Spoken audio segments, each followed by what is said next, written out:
here, Today I'm gonna react to the most ridiculous cringy TikToks in the world. Watch TikToks, right? Yeah. Yeah, watch TikToks. But before we get into the video, make sure you subscribe to the channel now. And if you want to buy or sell your watch, go to prideandpinion.com. Or you want to buy this, code 1159, which is bunkers. I absolutely love this code 1159. It's actually unworn, so I take it off. I'm taking it off. Can you put the link in the description? Yeah. Because this is an insane watch. Let's get stuck in! How much does your fit cost? Watch, 80k.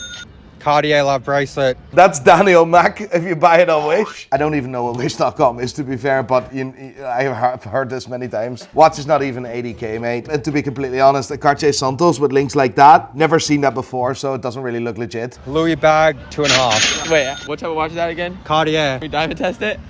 Can we diamond test it? Alright, nah. Nah. I think we both know why. You got the Tesco diamonds? Tesco diamonds, what the f***? Now, I don't know anything about clothes and bags and shit, but like, I mean, this guy is absolutely talking shit. Like, I love your watch, your Rolex Tate. Thank you, my friend. What do you do for a living? What do I do? Yeah, I am in the mafia business. you're in the mafia business? For which family? New York. New York Mafia? Could check out the piece? The Rolex, yeah? Could check it out? It's cool. Why Awesome. you making video? Oh, it's for TikTok and Instagram. Can I post it? Yeah? yeah, it's a lovely 36mm Rolex Tate. Like, I mean, it's a real watch, but I have spotted him twice, actually. We went to someone and the guy was wearing a fake watch and he didn't even spot it. And I see it from 600 miles away, like. That is a mafia watch though. That is a Mafia Tony Soprano watch, but this is a modern version. Ignore bad things about Hublot, they make a fantastic watch. They do. It's unfortunate there's some people that have hit Hublot so hard. Is it by any chance a very angry Dutchman? It might be. Yeah. It might be. Is it by any chance a really angry Dutchman? I am not a very angry Dutchman, but you make me very angry. And let me explain to you why it's a piece of shit. Because what you're doing here is just trying to promote something which is absolute rubbish. What you're trying to say here is that basically me as a watch expert knows nothing, but you have to believe producer Michael because he knows so much about watches. Let me translate this for you, right? That exact watch, that Hublot Big Bang, is powered by the caliber HUB 4100, which is an off-the-shelf modified movement made by ETA. To be precise, it's the ETA 7753. That exact movement I can buy for $300. Now, you're coming to me saying that Hublot's the best thing ever, but you guys are advising people to buy a watch for 15, 20 grand, which is basically worth nothing. And to be honest, you see it on the resilient value as well. The movement costs $300. It's a cheap casing made out of 316L stainless steel with a rubbish rubber strap. You're saying that the audience need to stop listening to me while you're promoting that What the is wrong with you, mate? We're with the ever lovely Dora, and she's showing me something from her customer. I have this Rolex that my customer left me. Curious if you're interested. How much is it? I want to try to get in the high nines. High nines?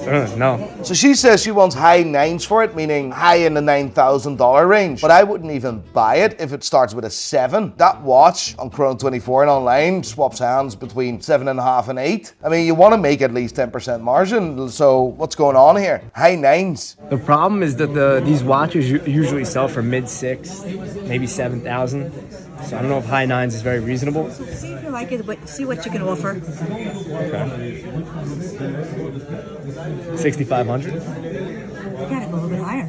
I can't. I want to go a little bit higher because I like you, but I can't. It's a lovely Datejust. However, the case is massively overpolished. Look carefully. I want to look at you It carefully. works, huh? What? It works. Look at it carefully. It works. I've never had a conversation with a watch dealer like that. Look, it works. You don't find these watches. It's old. It is old. 6,500 is no good for me. Higher, I'll give you a kiss. 67? 67 is what I gotta be at. You go If 7? not, it's no, I can't. 67 is where I could be. You're making me sweat. Getting nervous. All right, 67. 67 is good? Honestly, mate, like a dealer to dealer that drops a price from high nines to 6, 7, dropped it with like 30%. I genuinely, from the bottom of my heart, throughout all the hundreds of millions of dollars I have dealt throughout all the years I've been a watch dealer, I have never come across a dealer or a deal like this in my life. That It's 100% staged. Is it? I don't know. I don't think it is. This is staged, 100%, mate. 100%. A dealer to dealer doesn't drop 30%. No disrespect for your man, because he's hustling very well and making great content with it. I'm not saying that you didn't buy the watch, but this negotiation was staged. I bought this scratched beat up Rolex a couple weeks ago for almost $6,000. And when I got it in the mail, Good price. I immediately brought it to a shop to see if it could be polished. The owner of the shop was super nice. They even opened it up for me and gave me a quick Rolex lesson. That's what a proper shop does. I really, really like to see that. These little pink wheels over here, these are your reverser wheels. It's your ratchet wheel. Name me any shop, any sales assistant in a shop that can tell you so many details about a movement of a Rolex. That's unbelievable. Well done. Here's your mainspring barrel. This was really helpful because I'm brand new to this watch world and I like to know how things work. Plus they confirmed that everything was genuine. I also had to ask for their opinion on Rolex versus other watch brands. I think their product is fine. I think they are the best marketers in the whole universe. How do I think these compare to, say, That's a really, really good jewelry shop or watch dealer or whatever. This is really, really good. you know, Swatch Corporation and ETA Movement? I think they're fairly comparable. Yeah, definitely interesting. But after waiting about a week, my watch was finally done being polished, and this is how it turned out. As you can see, most of the little scratches and scuffs are gone, and all that's really left are some of the bigger gouges on the clasp. I love how this watch looks on my baby wrist. It's not too big, not too small. Tons of people said I shouldn't get it polished, but I personally like how clean it looks now. What do you guys think? Follow for more. Peace. Really like the watch, like this video. Really cool to see such a knowledgeable people and such a passionate people about watches. Like, I love that. These guys are brilliant. Would you polish it? Yes, you can make that watch look brand new from a factory. And this is not a vintage watch. And there's millions of these watches out, so it doesn't really matter if you polish this, yes or no. I just spoke to the CEO of Rolex last week, and I said, look, I'm getting calls from people who are trying to buy these standard watches that used to be in inventory all the time. He says, I have nothing. Every piece I've got is sold. I said, what about the ones in the window? They're not real.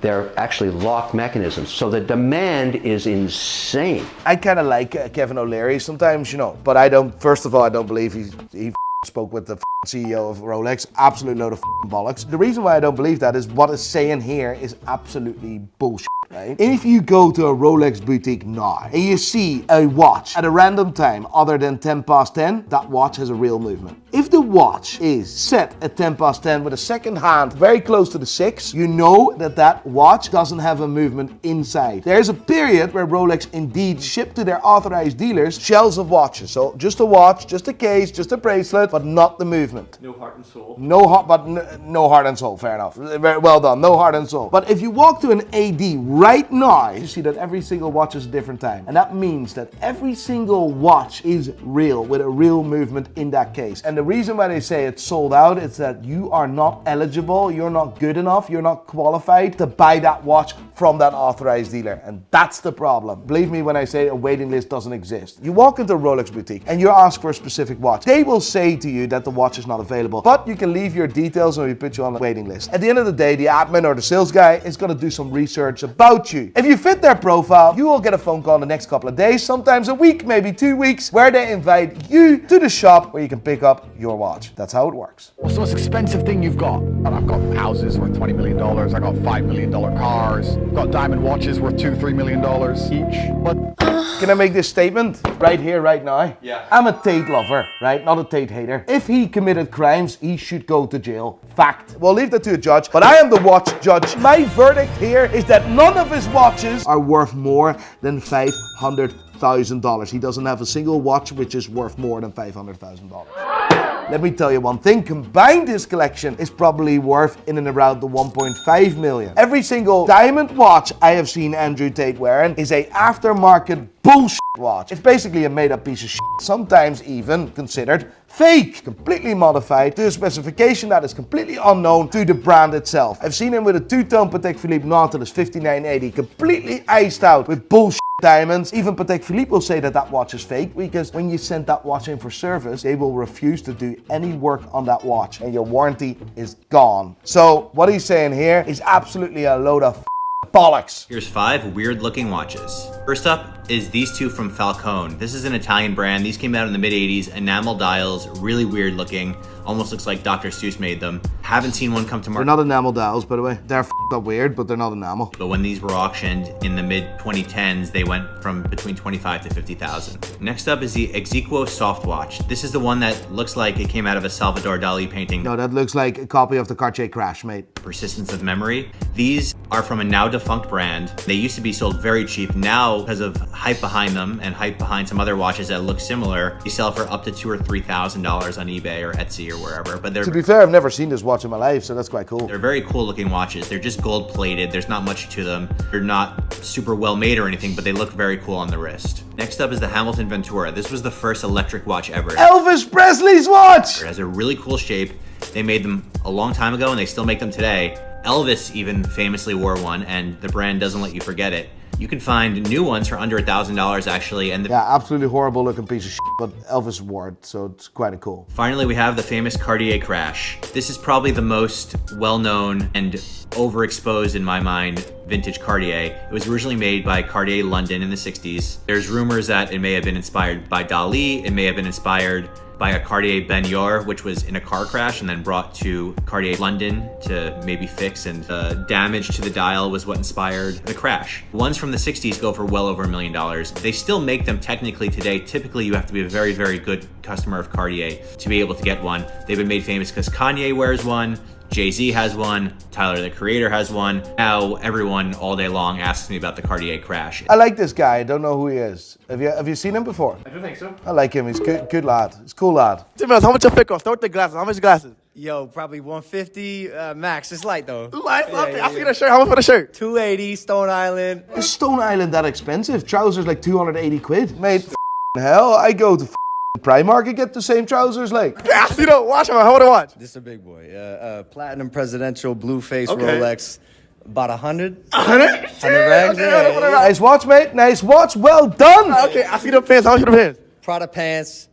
1,500. 1,500. Oh, his pants are from Prada. Oh, his t-shirt is 200. T-shirt 280 quid from Stone Island. I see the socks though. I see the socks. How much the Gucci socks? Hey, even in the bottom Gucci size, fucking 250, bro. 250. Hold on. Socks, $250. Watch, platinum, day-date, class watch. I think that was the watch we reacted to 2 years ago and absolutely blew up with. What's the value of those now? Yeah, he's riding about $100,000, so fair play. And I remember he paid 50 for it, 40 or something. How much your fit cost? Start with the shades. How much the shades? How much the shades? 300. I'm not even gonna lie, 1,000. 1,000 for the okay. How much the ears? How much the ears? How much the ears? 15,000 and then that was $3. Whoa, what is this? This is really weird, mate. This one was Elton John has gone rogue. How much the chains, my boy? 50 for both. 50 for both. This was like 400,000. 400,000. I swear to God. Crazy. How much the jacket? How much the jacket? How much the jacket? 8,500. For the jacket, okay. I see the watch. How much the watch? Oh, the Jacob & Co. The Jacob. How much the Jacob? $1 million.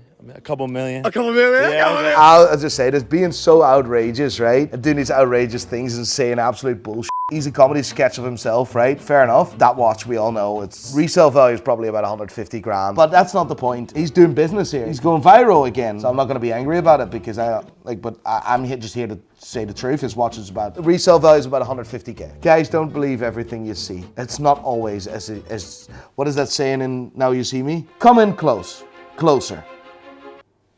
Because the more you think you see, the easier it will be to fool you. TikTok, I'm out.